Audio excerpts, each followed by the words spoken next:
Hello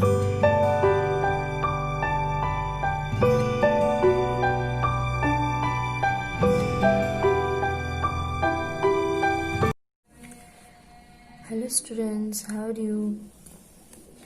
Today we will learn about concentration of solution. You all know friends, in solution किसे बना होता है? Solute and solvent दोनों mix होके solution बना होता है। तो ये सॉल्यूशन के अंदर सॉल्यूट कितना, सॉल्वेंट कितना है, वो फाइंड करने के लिए हमारे पास 3 इक्वेशंस है। There are various ways of expressing the concentration of a solution, but here we will learn only 3 methods. First है mass by mass percentage of a solution. उसमें क्या करना होता है, सॉल्यूशन में सॉल्यूट की परसेंटेज कितने हैं, तो वो ये फॉर्मूला से फाइंड करेंगे। Mass of solute divided by mass of solution multiply by 100। Suppose मेरे पास सॉल्ट एंड शुगर का सॉल्यूशन है, तो मेरे पास 20 ग्राम 40 ग्राम सॉल्ट है, सॉल्ट सॉल्यूशन है। तो मेरे पास 40 ग्राम सॉल्ट है एंड 320 ग्राम मेरे पास वाटर है। तो इसके अंदर ये जो सॉल्यूशन बना, मैं वाटर के अंदर सॉल्ट को ऐड कर लूंगी, तो ये जो सॉल्यूशन बना तो उसमें सॉल्ट की परसेंटेज कितनी होगी, तो वो फाइंड करने के लिए परसेंटेज ऑफ सॉल्यूट, वो फाइंड करने के लिए मुझे ये फॉर्मूला यूज करनी पड़ेगी। अकॉर्डिंग टू दिस इक्वेशंस क्या हो जाएगा, मास ऑफ सॉल्यूट कितना है भाई, 40 ग्राम यहाँ पे रख देंगे, और मास ऑफ सॉल्यूशन यानी सॉल्वेंट एंड सॉल्यूट दोनों मिक्स हो गए, यानी कि 320 प्लस 40, तो सॉल्यूशन कितना हो जाएगा 360 ग्राम। तो 40 डिवाइडेड बाय 360 मल्टीप्लाई बाय 100 कर लेना है, तो आपको परसेंटेज ऑफ सॉल्यूट मिल जाएगा। सेकंड इक्वेशन है mass by volume percentage of a solution. तो उसमें क्या होता है, मास ऑफ सॉल्यूट लिखो, नीचे वॉल्यूम ऑफ सॉल्यूशन लिखो।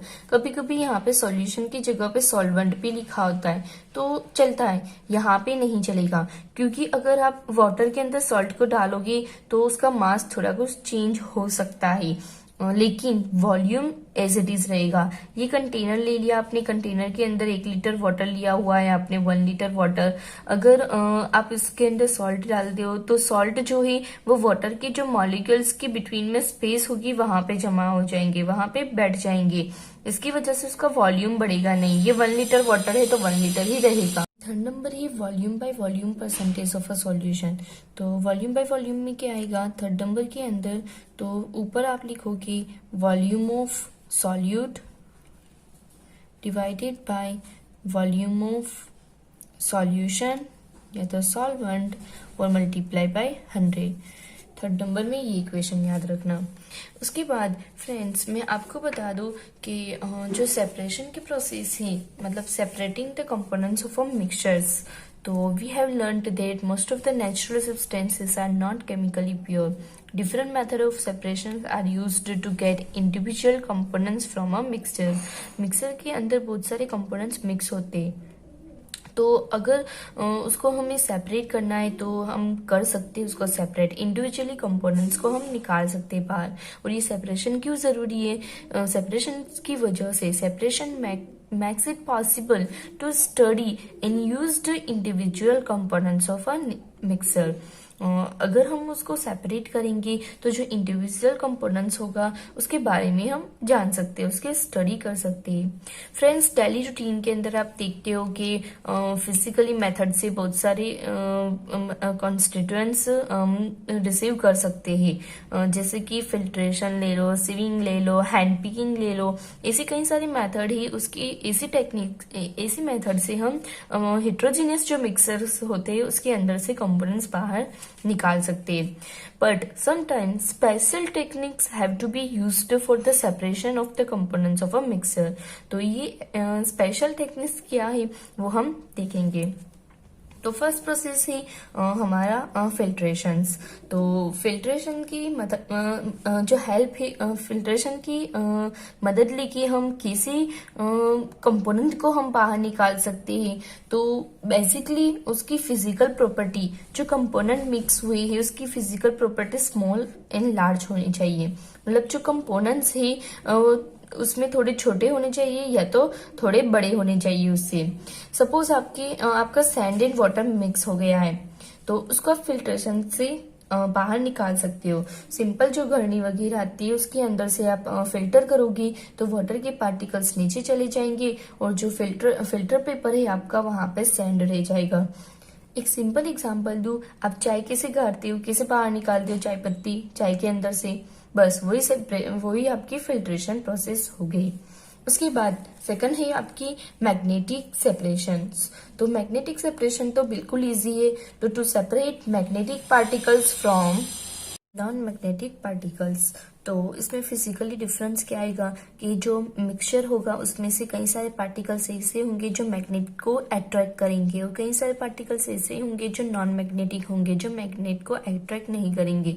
सिंपल एग्जांपल दूं कि सैंड के अंदर आयरन मिक्स हो गया है, तो आप क्या करोगे, सिंपली उसके ऊपर मैग्नेट को घुमाओगे तो ऑब्वियसली है जो मैग्नेट है वो आयरन को अट्रैक्ट करेगा, आयरन मैग्नेट को चिपक जाएगा, अट्रैक्ट करेगा, तो वहां से हम इजीली आयरन को बाहर निकाल सकते हैं।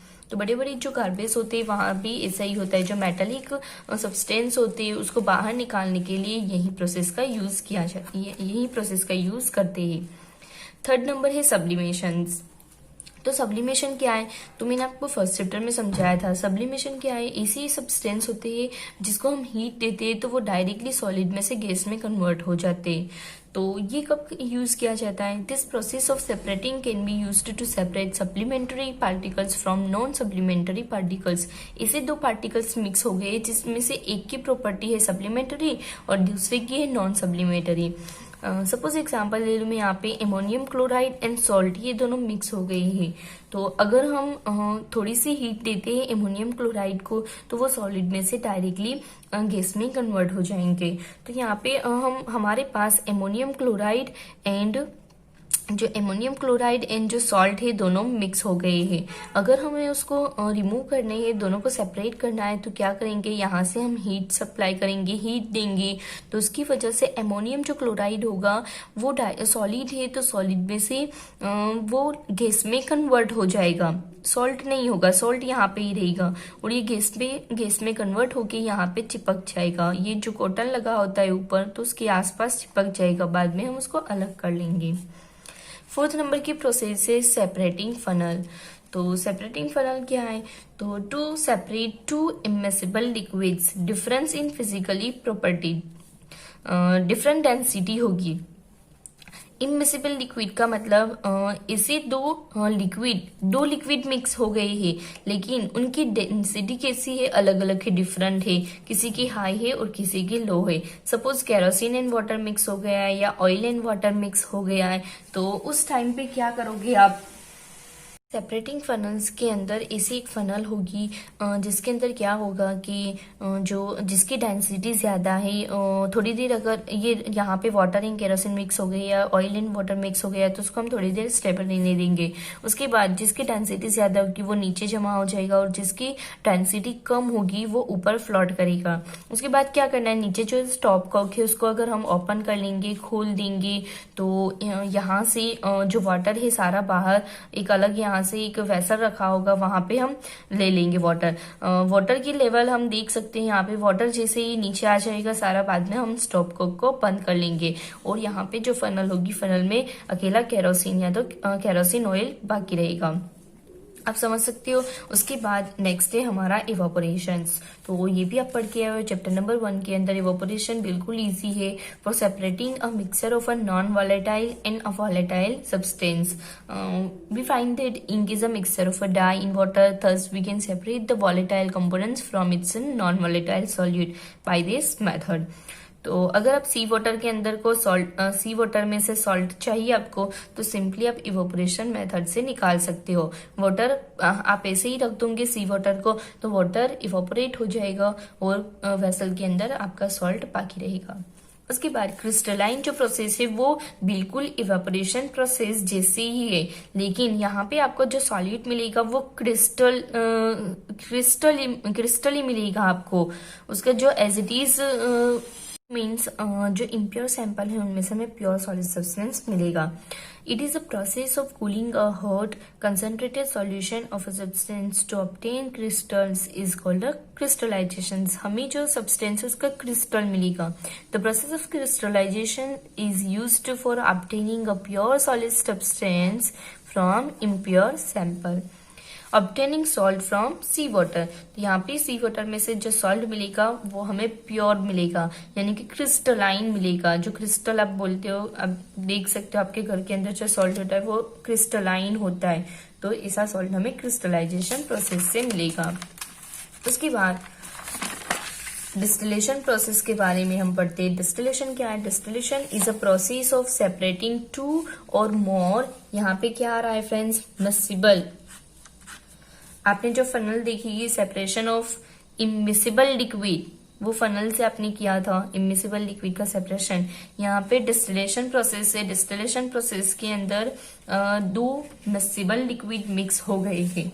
तो मिसिबल लिक्विड्स मिक्स हो गए हैं, यानी कि वो अगर दोनों मतलब आपको देख के पता नहीं चलेगा कि ये मिक्सर ऑफ टू लिक्विड्स है. जैसे ऑयल एंड वाटर दोनों अलग अलग दिखते थे, यहाँ पे दिखेगा नहीं. जो लिक्विड्स है उसकी फिजिकल प्रॉपर्टी में क्या डिफरेंस होगा? तो बॉइलिंग पॉइंट में डिफरेंस होगा. एग्जांपल दे रही हूँ, एसीटोन एंड वाटर ये दोनों मिक्स हो गए हैं. एसीटोन का जो टेम्परेचर बॉइलिंग पॉइंट होता है वो 56 या 58 डिग्री सेल्सियस के आसपास होता है, और जो वाटर है उसका बॉइलिंग पॉइंट है 100 डिग्री सेल्सियस के आसपास. तो उसमें कुछ भी नहीं होता कि कुछ भी नहीं होते. क्या होता है, ऐसे मिक्सेबल लिक्विड्स अगर मिक्स हो गए तो ऐसे फनल के अंदर हम यहाँ पे दोनों वो मिक्सचर को रख देंगे डिस्टिलेशन फ्लास्क के अंदर. तो बाद में अगर यहाँ से हम हीट सप्लाई कर रहे हैं तो जैसे ही एसीटोन का बॉइलिंग पॉइंट आ जाएगा 58 या 56 डिग्री सेल्सियस आ जाएगा, तो उसके बाद एसीटोन लिक्विड में से वेपर में कन्वर्ट हो जाएगा और यहाँ से हम उसको बाहर निकाल देंगे. ये वेपर बन गई. वेपर को बाद में हम कंडेंस कर लेंगे. तो कंडेंस हुई जो वेपर है वो वापस लिक्विड में कन्वर्ट हो जाएगी और बाहर एसीटोन हमें मिल जाएगा. जब तक वाटर का बॉइलिंग पॉइंट नहीं आ जाता 100 डिग्री सेल्सियस, तब तक सारा एसीटोन यहाँ पे जमा हो गया होगा. उसके बाद हम दोनों को अलग सेपरेट कर सकते हैं. तो ये हो गई डिस्टिलेशन प्रोसेस. उसके बाद है फ्रैक्शनल डिस्टिलेशन. तो फ्रेंड्स, अगर बॉइलिंग पॉइंट में ज्यादा डिफरेंस है ज्यादा, तो हम ये प्रोसेस यूज कर सकते हैं डिस्टिलेशन.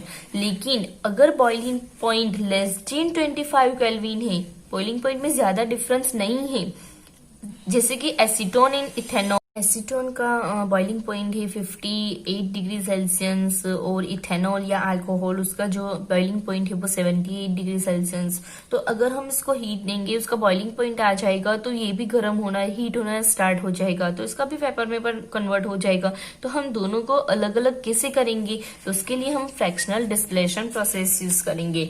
तो बिल्कुल डिस्टिलेशन प्रोसेस की तरह ही है, लेकिन उसमें जो फ्लास्क होता है फ्लास्क के ऊपर फ्रैक्शनल कॉलम लगा होता है. फ्रैक्शनल कॉलम के अंदर कैल्शियम कार्बोनेट भरा होता है. सिंपली आप बोलो ना स्टोन, जो पत्थर वगैरह बोलते हो वही यहाँ पे भरा होता है. तो इसमें क्या होगा, जो यहाँ पे मिक्सर जो होंगी, अगर मिक्सर को हम हीट सप्लाई करेंगे, जैसे एसीटोन का बॉइलिंग पॉइंट आ गया 58 डिग्री सेल्सियस, तो एसीटोन तो वेपर में कन्वर्ट हो जाएगा. लेकिन यहाँ पे जो फ्रैक्शनल कॉलम है वहां से जिसके पास एनर्जी होगी वही आगे पास हो सकते हैं. एसीटोन के पास एनर्जी आ गई है, उसका बॉइलिंग पॉइंट आ गया है, तो सिर्फ एसीटोन ही यहाँ से जा सकता है. तब तक इथेनॉल या अल्कोहल उसके पास अपना बॉइलिंग पॉइंट नहीं आया, तो वो ऊपर जाएगा तो वापस नीचे गिर जाएगा.